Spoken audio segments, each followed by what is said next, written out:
नमस्कार मित्रमैत्रिणींनो, आज आपण हिरव्या वाटणातील झणझणीत मिसळ करणार आहोत।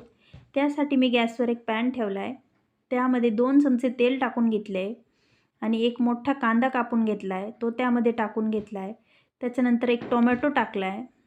टोमॅटोवर थोडंसं मीठ घालून घेतले, त्याने आपले टोमॅटो मऊसूत होणार आहेत।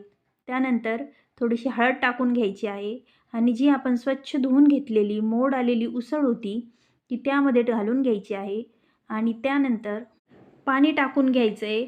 ती मटकी बुडे इथपर्यंत आपल्याला पाणी टाकून घ्यायचं आहे आणि झाकण ठेवून 10 मिनिट शिजवून घ्यायची आहे। त्यानंतर आपण हिरव्या वाटणाची तयारी करणार आहोत। हिरवं वाटण करण्यासाठी मी एक तवा ठेवला आहे, त्यामध्ये 1 चमचा तेल टाकून घेतले।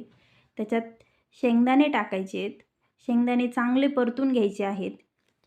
हिरव्या वाटणातील उसळ म्हणजे ताजी चव, आरोग्यदायक मसाल्यांनी भरलेले पदार्थ जे आपले आरोग्यही सुधारतात आणि आपल्या जेवणाला स्वाद आणतात। शेंगदाणे भाजल्यानंतर ते काढून घ्यायचे आहेत। त्यामध्ये अर्धी वाटी खोबरं घालून घ्यायचं आहे। सुकं खोबरं घेतलं आहे, ते पण भाजून घ्यायचं आहे।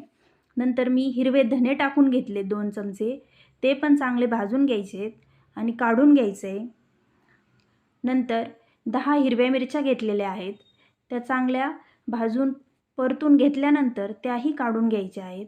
नंतर कोथिंबीर टाकायची आहे।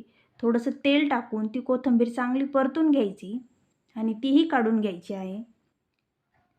आणि आपण शिजताना थोडंसं मीठ टाकलं होतं, त्यामुळे थोडंसंच मीठ टाकायचं आहे त्याच्यात आणि थोडी हळद टाकून त्याचं हिरवं वाटण करून घ्यायचं आहे। हिरव्या मसाल्यामुळे आपले पदार्थ स्वादिष्ट होतात, तसे पचनसुद्धा सुधारते। यामध्ये कोणतेही मसाले मी कृत्रिम वापरलेले नाही आहेत, सर्व घरगुती मसाले वापरलेले आहेत।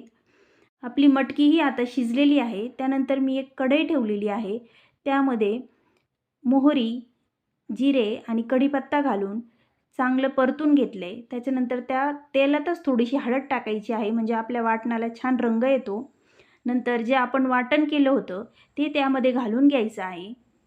ते वाटण तेल सुटेपर्यंत परतून घ्यायचं आहे चांगलं, 10 मिनिट झाकून ठेवून द्यायचं आहे आणि जी आपली मटकी शिजली होती ती त्यामध्ये टाकून घ्यायची आहे।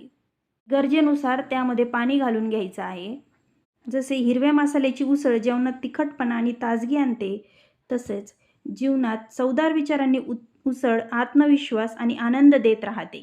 अशा प्रकारे आपली तर्रीदार मस्त हिरव्या वाटणातील उसळ तयार आहे, तुम्ही पाहू शकता।